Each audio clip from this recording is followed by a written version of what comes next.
So, like I said, I want to take some time before we jump into the next chapter to answer any questions that you have since I've handed out the test over chapter 1 or chapter 6.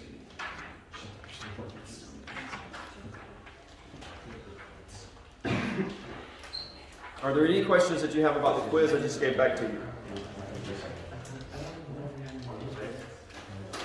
Huh? The quiz, either the quiz from today or the quiz for those of you that were here, and I've given you a graded quiz, the quiz that I just turned back in. So, yes. The second to last one? From today? Yes. Okay. The second to last one from today.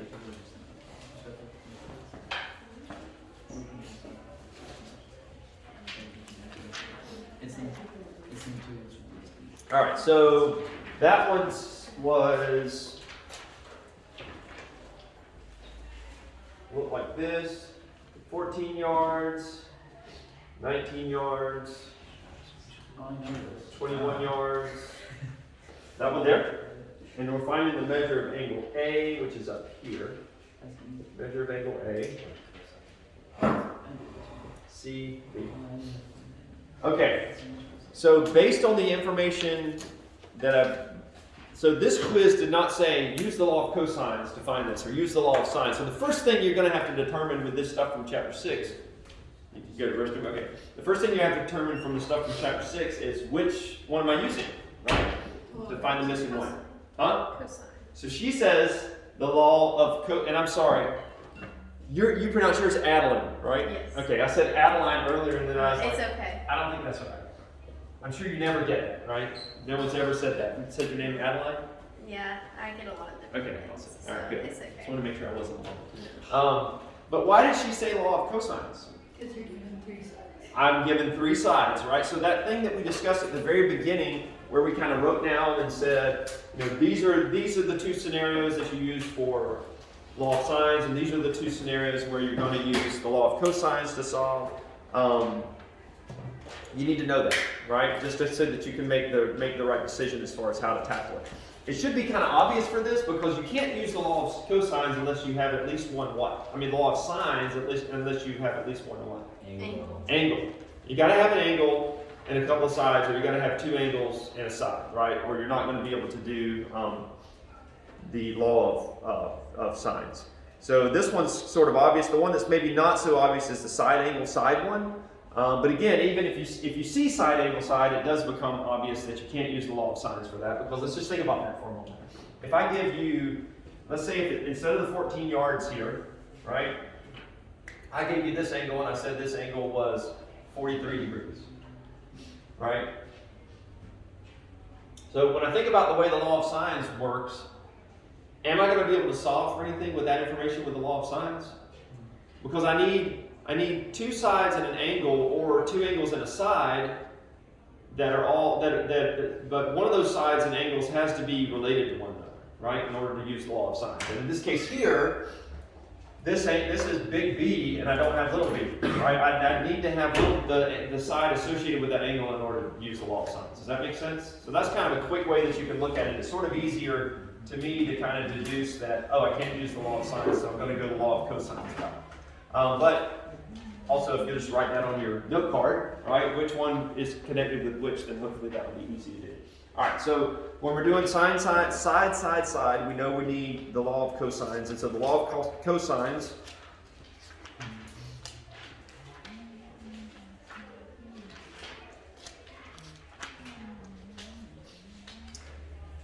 they're asking us about angle A.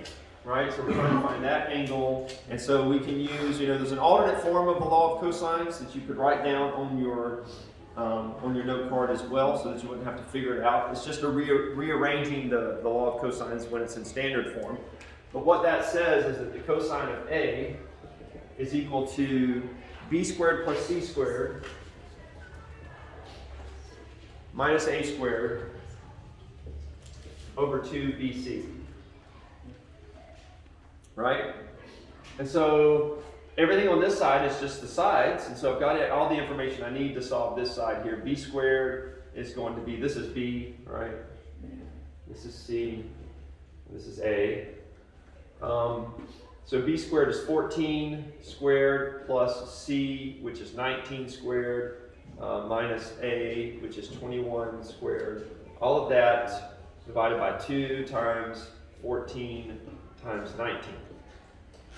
All right, so if I punch all of that in my calculator, what did you guys get? Somebody, you get 70? No, I don't remember what all this. You're talking about the angle. 72.4. For the angle. Was this, was this number 3? This is number 3. On the bottom, I got was 532, and then on the top, after plugging everything in, it should have been 116.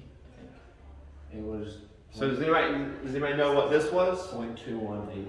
0.2180? Oh, 0.2180. Alright, so if I have that, if I have cosine of angle A equals 0.218, then how do I find out what angle A is? I do the inverse sign, right? So I do inverse sine. What's another name for inverse sine? Cosine of -1. Arc sine. Some calculators will list it like that, arc sine. So arc sine of 0.218 is what A is going to be equal to. And you get what? 77.4. 77.4. I hope we had an angle that looked like that. Yes. Solution B was 77.4. All right. Does that make sense, Danielle? Yes, that's what I did, but it came out. You came up with a different. So something must be wrong. You must have calculated Was it something in wrong. degrees? If your calculator was in degrees. It's in degrees. Okay. Yeah, that's why I said you need to make sure you're in the right mode, right? But here's the thing: if you've got everything listed down there correctly, you use the correct formula, and then you've even got cosine of A equals 0.21. So what if you do the inverse cosine of 0.21? Somebody do that for me. Somebody do the inverse cosine of 0.21. Inverse cosine or sine? Cosine. This is cosine. 77. 77.8. Yeah, what? 77.8. So you get something close. You should have still gotten something close because you've got on here cosine A equals 0.21, right? So you just are you getting that when you do it in your calculator now? Yeah. You just type something wrong. You punch something wrong, right? So I'm going to go ahead and make a note on here while I'm thinking about it so that I don't overlook this when I grade the quiz. That I'm only going to count 1 point off for calculator error, okay?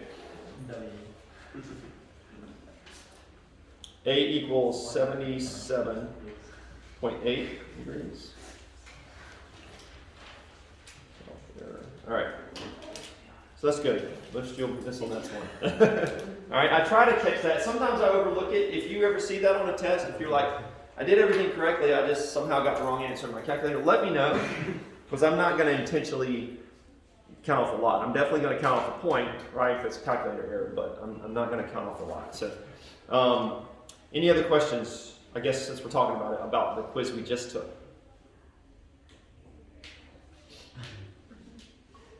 What's missing on this quiz? That's something we just didn't have time to do everything on the quiz.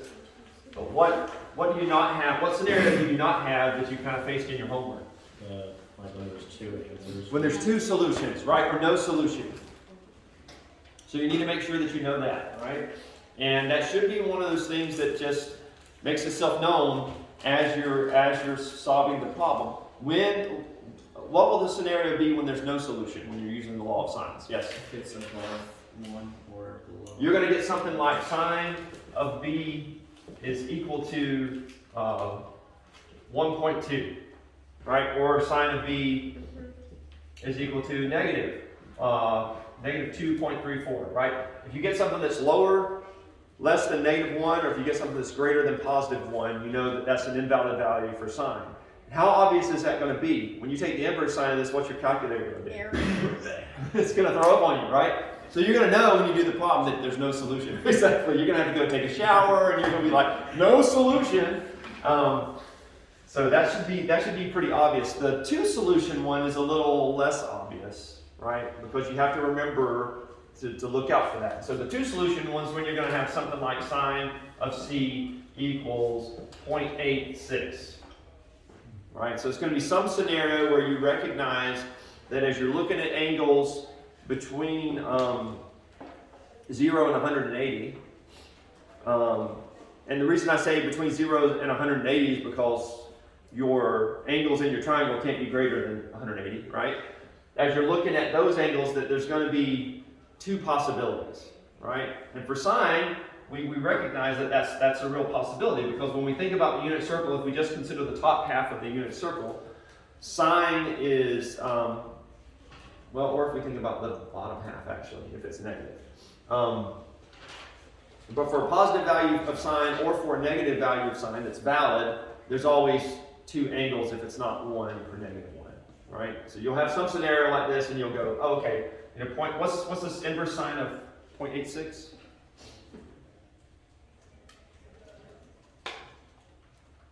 Fifty-nine. 59 degrees. So you're like, okay, there's an angle here that's 59 degrees, right? And I know that my y value is equal to 0.86 for that.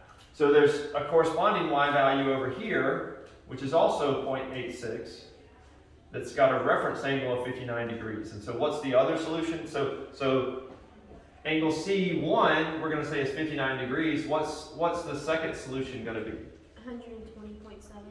120.7. So you use the decimal instead of 59 on the nose. If I'm just using 59, this would be 121, right? So those would be my two options. Yes. So if it's any number between -1 and 1, just choose the reference. If you get something like this, and you get a number between -1 and 1, So like even 0.99. well, not 0, Okay. Yeah. right? But yeah, right. So 0.99, you're right. It was that.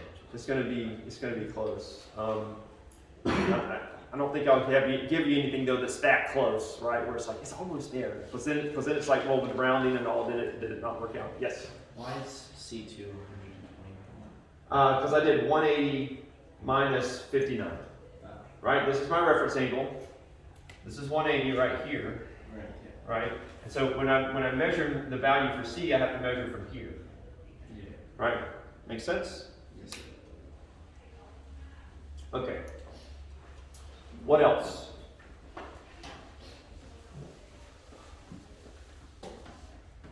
What about from chapter 5? Any questions about chapter 5? Anything with the quiz that I just gave back to you guys that don't make sense? Now you know you guys, and I love you enough that I actually try to write the solution out whenever I grade your stuff so that you see what you did wrong, right?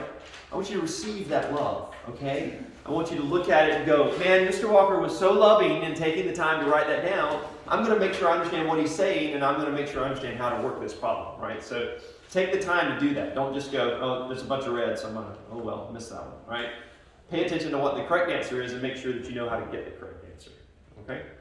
It'll help you when test time comes. Anything else?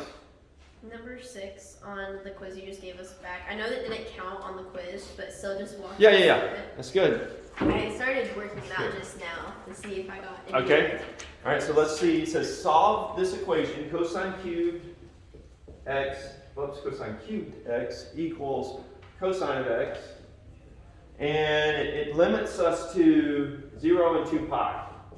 Now, if it says it limits it to 0 and 2 pi, then are we going to present our answer in radians or degrees? Radians. We're going to give it in radians, right? Am I going to count wrong if you give it in degrees? Probably not, right? But you should know from the range that I gave you here that I'm expecting you to give it to me in radians, all right? And so for a problem like this, anytime you've got something that's where you've got a, well, even if it didn't have a power on there that was greater than 1, with something like this, you're going to set it equal to 0 to try to solve, right? So I'm going to bring this cosine of x over here, set the whole thing equal to 0, right?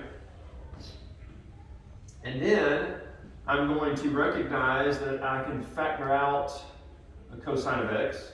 So I'm going to say cosine of x here is cosine squared of x minus 1 equals 0. Now remember, I told you guys that if the trig functions are confusing you, use a variable for your trig functions and recognize that this is the same as x cubed minus x equals 0. And so if I were to give you that problem and ask you to tell me what the valid values for x were, you would factor out an x here and say this is x squared minus 1 equals 0.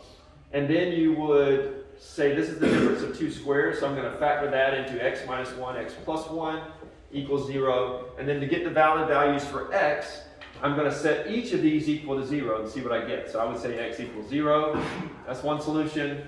X minus 1 equals 0, and so x equals 1. That's a second solution. And then x plus 1 equals 0. X minus 1 is the last solution.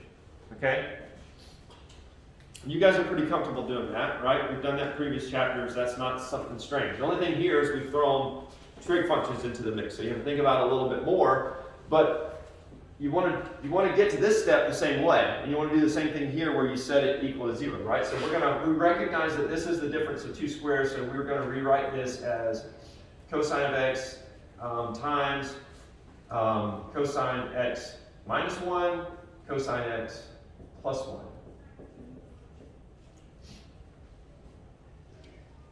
Now we did this last week, and we proved to you that if you recognize that this looks like the Pythagorean identity, sort of, and so that cosine squared of x minus 1 has got to be equal to negative sine of x. We proved last week that you could have, on negative sine squared of x, you could have plugged in negative sine squared of x right there, and you still would have gotten the same answer that we're going to get. So if you were to go that route, you can still work it out as long as you remember everything. You don't make a mistake. So this means that cosine of x equals 0, means that cosine of x has to equal 1, and that cosine of x has to equal negative 1, right? So now we're looking at all the places from 0 to 2 pi as we think about our unit circle, right? All of the places that cosine of x will equal those values, all right? Everybody tracking with me so far? Cosine of x corresponds to the x or the y coordinate? The x coordinate. So we're thinking about where is x going to be 0, and where is x going to be 1, and where is x going to be negative 1 on our unit circle. All right. So x is going to be 0 right here, and x is going to be 0 right there. Right, and x is going to be 1 right here, and x is going to be negative 1 right there. So basically, all the points that are laying right on the axes is where this is going to be true. So at 0, at pi halves, at pi, and at 3 pi halves, these are true. So that would be our answer. X equals 0, pi halves, pi, and 3 pi halves. Why did I not list 2 pi on there also? Since when we come all the way around here, we reach this point again at 2 pi? Because that's what's stopping us. Because, yeah, there's a parentheses here, not a So that bracket. means it's not. Right? If there had been a bracket, you'd have had to stick 2 pi in there also, right? But since there's a parentheses, we're saying not including 2 pi. And I'm not going to throw you a curveball and put a bracket there, but, you know, just want you to understand why we didn't go all the way around. Is that clear to everybody?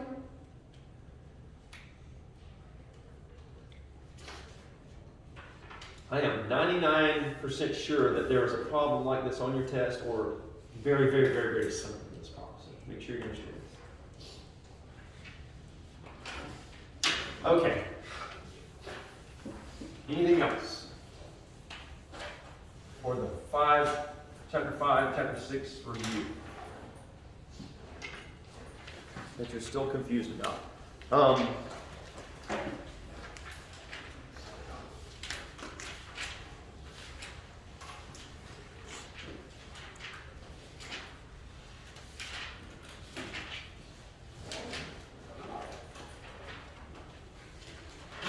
No? Very good. Okay, excellent. This is going to be an easy test to grade since everybody's going to get the answers. All right, I think I'm going to stop that.